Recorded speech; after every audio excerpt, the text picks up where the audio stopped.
अयोध्या में राम उत्सव, आखिरकार वो घड़ी आ ही गई जिसका राम भक्तों को लंबे समय से इंतजार था। 22 जनवरी को गर्भगृह में रामलला की प्राण प्रतिष्ठा की जाएगी और 24 जनवरी को प्रधानमंत्री नरेंद्र मोदी अयोध्या में होंगे। दो अलग अलग तस्वीरें। अयोध्या में 22 जनवरी 2024 को राम मंदिर में रामलला विराजेंगे। 15 जनवरी से मंदिर में प्राण प्रतिष्ठा समारोह की शुरुआत होगी। प्रधानमंत्री नरेंद्र मोदी को इस कार्यक्रम के लिए न्योता दिया गया है। सूत्रों के मुताबिक 22 जनवरी को पीएम मोदी की मौजूदगी में राम मंदिर में रामलला को विराजमान किया जाएगा।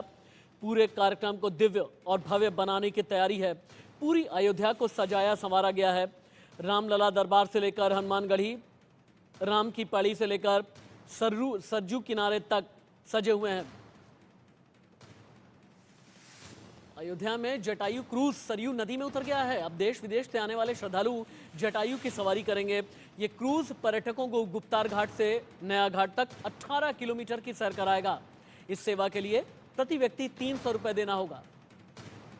राम नगरी को एक बड़ी सौगात मिली है। भगवान राम की नगरी में आज से जटायु क्रूज का संचालन होगा, जिसको लेकर के योगी सरकार लगातार राम नगरी को एक न एक सौगात दे रही है। तो वहीं जटायु क्रूज के रूप में एक सौगात मिली है। हम बात करेंगे, हमारे साथ मैनेजिंग डायरेक्टर हैं, इन्हीं से जानेंगे कि किन सुविधाओं से लैस है, कैसे है और बैठने की कितने लोगों की व्यवस्था है। सर, कितने लोगों की बैठने की व्यवस्था है, कितने लोग? इसमें 35 जने के दोनों कंपार्टमेंट है, 2 कंपार्टमेंट है 35 लोगों के, और ऊपर 20 जनों के ऊपर की कंपार्टमेंट है। तो इसमें टोटल कितने लोग बैठेंगे, क्या सुविधा? इसके अंदर 70 पीपल्स नीचे और 30 ऊपर है। क्या किन सुविधाओं से लैस होगा ये पूरा ऑडियो वीडियो विजुअल्स आएंगे इसमें। जितना भी ये सफ़र करेंगे, जो भी घाट आते हैं, जो भी रामायण से रिलेटेड पाठ वो हैं, चरित्र हैं, जितने भी किरदार हैं, उनके बारे में पूरी इन्फॉर्मेशन करी जाएगी। तो यूं कहा जाए, जो ये पूरा क्रूज होगा रामायण से भगवान राम की नगरी में भगवान राम के जीवन पर संचालित जो होंगे उनसे ये लैस होगा, उनकी चलेगा। आप देखिए किन तरीके की सीटें बनाई गई, इसमें 35 लोग बैठ सकते हैं। और इसी क्रम में हम आगे चलेंगे और आगे आपको दिखाते हैं किस तरीके से यहाँ आयोजन किया जा रहा है और यहाँ की पर्यटन मंत्री द्वारा इसका लोकार्पण किया गया। और ये देखिए तस्वीरों में कि यहाँ पर ये जो पायलट सीट होती है, यहाँ पे पायलट होंगे, यहीं से इसका संचालन होगा। और तो जिस तरीके से योगी सरकार लगातार प्रयास कर रही है अयोध्या को विश्व के मानचित्र पर स्थापित करने के लिए, योगी सरकार की यही मंशा है कि जिस तरीके से त्रेता युग में भगवान राम की नगरी का विकास हुआ है, तो ऐसे में अयोध्या का विकास के लिए लगातार योगी सरकार तत्पर है। साफ तस्वीरों में देखिए जिस तरीके से यहाँ पर बैठने की व्यवस्था है, एसी लगी है, वातानुकूलित है, हर सुविधाओं से लैस है। यूँ कहा जाए कि जब भी भगवान रामलला के भक्त यहाँ बैठेंगे तो इसमें पूरा रामायण कालीन दृश्यों का आनंद लेंगे। अखंड Pratap Singh, India news, Ayodhya. India news संवाददाता अखंड के पास में, इससे पहले कि हम चलें, अयोध्या में मर्यादा पुरुषोत्तम श्री राम अंतर्राष्ट्रीय एयरपोर्ट का काम तेजी से चल रहा है। फेज 1 के तहत एयरपोर्ट रनवे का काम भी लगभग पूरा हो गया है। नाइट लैंडिंग, कोहरे या फिर धुंध में लैंडिंग के लिए सुविधाओं का काम भी 100% पूर्ण है। इसी तरह से ATC टावर का काम भी पूरा है। जानकारी के मुताबिक भव्य दिव्य राम मंदिर में रामलला की प्राण प्रतिष्ठा कार्यक्रम से पहले उड़ान को नवंबर से शुरू भी किया जाएगा। पहले फेज में दिल्ली, मुंबई, बेंगलुरु, हैदराबाद के लिए उड़ान शुरू करने की योजना है। इसके बाद फिर मांग को देखते हुए बाकी बड़ी शहरों के लिए भी उड़ानें शुरू होंगी। यहाँ पे प्रभु श्री राम का दिव्य मंदिर आकार ले रहा है। जनवरी 2024 को भगवान रामलला विराजमान होंगे। इससे पहले तमाम तैयारियां शुरू कर दी गई हैं। आप साफ तस्वीरों में देख सकते हैं, मैं इस समय श्री राम एयरपोर्ट पे मौजूद हूँ। किस तरीके से बेहद स्तर पर तैयारी की जा रही है, कितना खूबसूरत नक्काशी द्वारा एयरपोर्ट बनाया जा रहा है। एयरपोर्ट में रनवे का काम लगभग पूरा कर लिया गया है और जिस तरीके से युद्ध स्तर पर काम चल रहा है, कारीगर रात दिन मेहनत करके इस एयरपोर्ट को तैयार करने में लगे हैं। जनवरी में जब भगवान रामलला की प्राण प्रतिष्ठा होगी, उससे पहले एयरपोर्ट बनकर तैयार हो जाएगा, राम भक्तों के लिए खोल दिया जाएगा। यहाँ से यूँ कहा जाए, जिस तरीके से भगवान रामलला त्रेता युग में पुष्पक विमान से अयोध्या आए थे, वैसे ही अब भगवान रामलला के भक्त जो होंगे वो हवाई यात्रा के दौरान अपने आराध्य भगवान राम की नगरी पहुंचकर भगवान रामलला का दर्शन कर सकेंगे। अखंड Pratap Singh, India news, Ayodhya. India news संवाददाता अखंड के पास चलते हैं। अखंड, आखिरी बार मैं अयोध्या गया हूँ साल 2017 में, 6 साल पहले। तब राम की पैड़ी भी अलग थी, हनुमानगढ़ी भी अलग थी। उस जमाने में रामलला भी तिरपाल के अंदर थे। लेकिन आज की तारीख में अयोध्या भव्य है, दिव्य है। एयरपोर्ट से लेकर के रेलवे स्टेशन, हनुमानगढ़ी से लेकर के रामलला का जहाँ तक दरबार है या राम की पैड़ी, आज अयोध्या कैसी नजर आ रही है बताइए। जहाँ पर भी आप हैं तस्वीरें आप दिखाइए। और 22 जनवरी के लिए प्राण प्रतिष्ठा की तैयारियां क्या क्या हैं? जी बिल्कुल, देखिए पूर्ववर्ती सरकारों में जिस तरीके से अयोध्या उपेक्षित रह गई थी, लोग आने से कतराते थे, भगवान राम की नगरी की वो सकरी गलियां लोगों को याद दिलाती थी कि किस तरीके से लोग आते जाते थे। लेकिन आज की अयोध्या दिव्य और नव्य अयोध्या हो गई है। भगवान राम की नगरी में जिस तरीके से विकास की गंगा बह रही, विकास का कार्य चल रहा है, वो बहुत अद्वितीय है, जिसको लेकर के योगी सरकार लगातार प्रयास करी। केंद्र और राज्य सरकार की मंशा है कि अयोध्या को विश्व के मानचित्र पर स्थापित किया जाए। शायद यही वजह है कि अयोध्या में जिस तरीके से विकास की गंगा बह रही है, अयोध्या में 3 ऐसे पथ बनाए जा रहे हैं, राम पथ, भक्ति पथ और जन्मभूमि पथ। ये तीनों पथ भगवान राम की नगरी की शोभा बढ़ा रहे हैं और साथ में ही अयोध्या रेलवे स्टेशन का, अयोध्या बस स्टेशन का, अयोध्या सिजाम एयरपोर्ट का, ये भी एक अयोध्या बस स्टेशन लगभग बनकर तैयार हो गया है। जनवरी 2024 में जब भगवान रामलला अपने गर्भगृह में विराजमान होंगे तो वो भक्तों के लिए आने जाने की जो व्यवस्थाएं सुविधाएं है वो सुविधाओं वहां से मिलेंगी। और ये कहा जाए रेलवे स्टेशन अपने आप में अद्वितीय है। जिस तरीके से इसको बनाया गया है, भगवान रामलला की नगरी में जो भी भक्त पहुंचेंगे वो देखकर मनमोहित होंगे। तो ऐसे में अयोध्या का जो विकास चल रहा है वो काफी तीव्र गति से चल रहा है।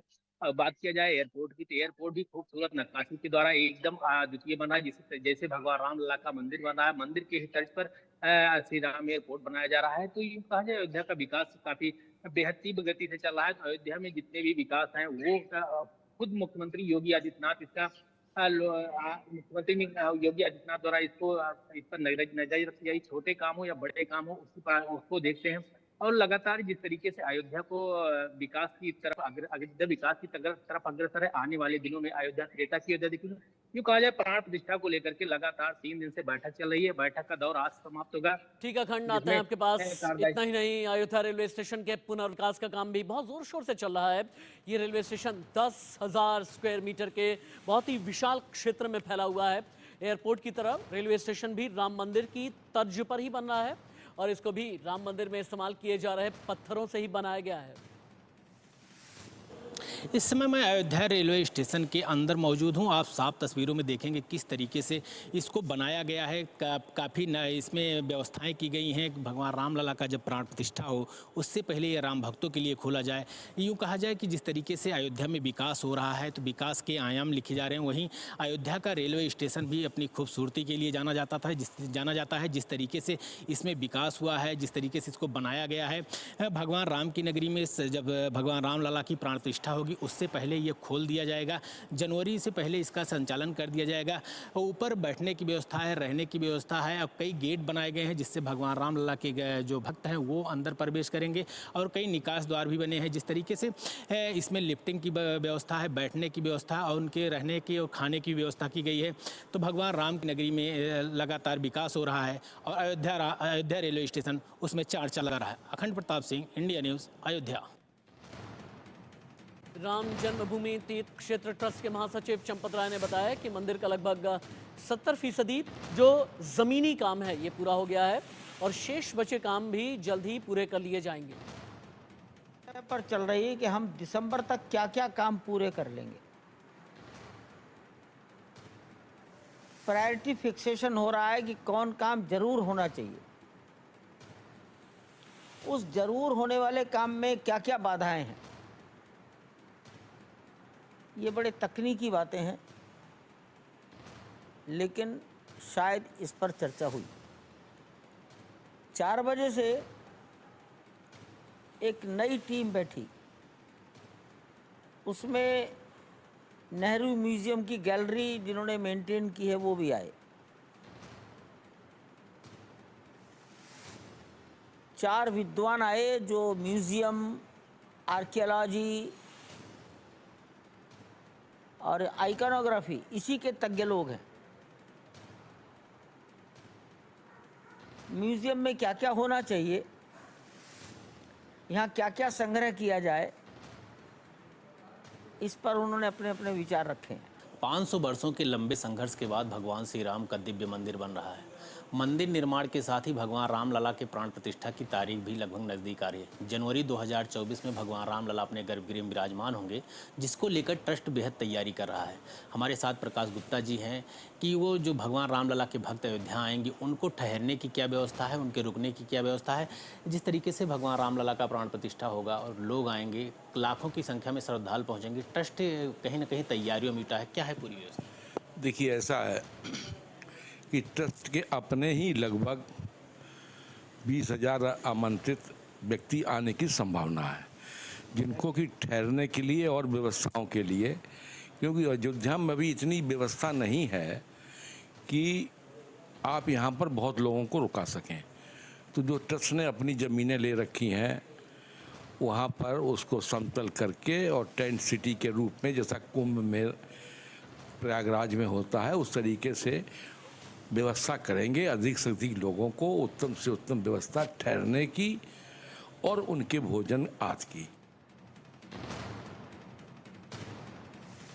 अब आपको हम आचार्य परमहंस के पास में लेकर के चलते हैं। मेरे साथ में लाइव हैं आचार्य परमहंस ने दरअसल एक पूरा साप्ताहिक कैलेंडर चार्ट बनाया है और राम मंदिर तीर्थ क्षेत्र ट्रस्ट को एक खत लिखा है, चंपत राय को एक पत्र लिखा है और ये कहा है कि साप्ताहिक कैलेंडर के हिसाब से ही रामलला की आरती होनी चाहिए।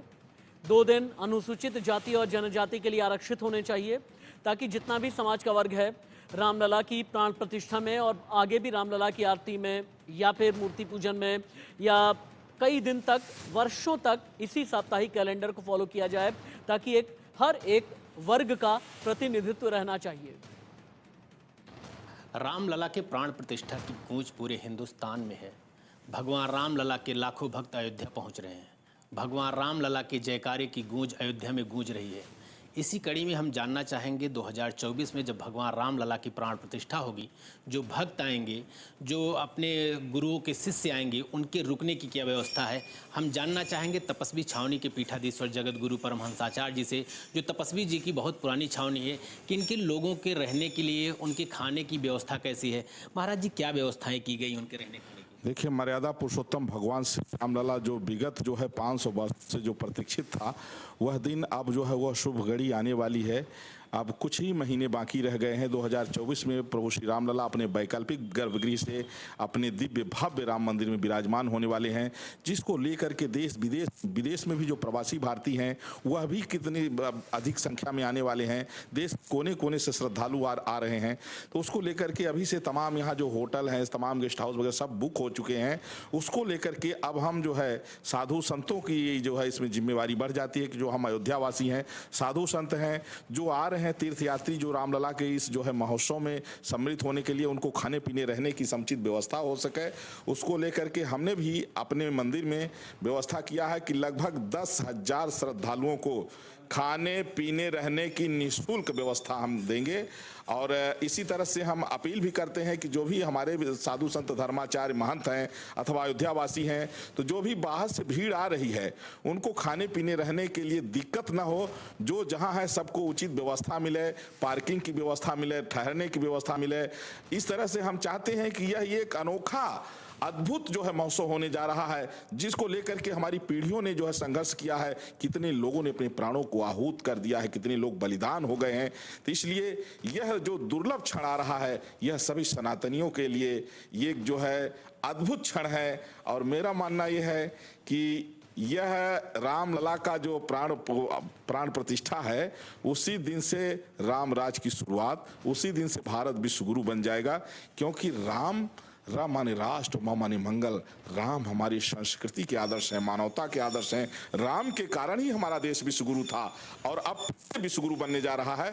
तो उसमें जो भी श्रद्धालु आ रहे हैं उनको लेकर के हम लोग लगातार प्रयास कर रहे हैं, एक दूसरे से बातचीत कर रहे हैं, एक दूसरे को जागरूक कर रहे हैं। कई महंतों से हमारी बातचीत हो गई है और 10,000 लोगों की निःशुल्क खाने पीने रहने की व्यवस्था हमने कर ली है।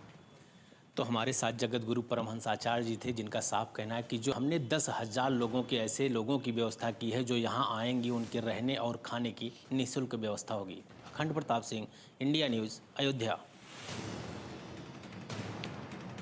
रामलला के प्राण प्रतिष्ठा की तैयारी की गई है हिंदुस्तान में। वैसे भी प्रभु श्री राम को कभी भी धर्म के बंधन में बांध करके नहीं रखा गया। हिंदुस्तान में ही कहते हैं ना कि है राम के वजूद पर हिंदुस्तान को नाज, अहले नज़र कहते हैं उन्हें इमाम हिंद।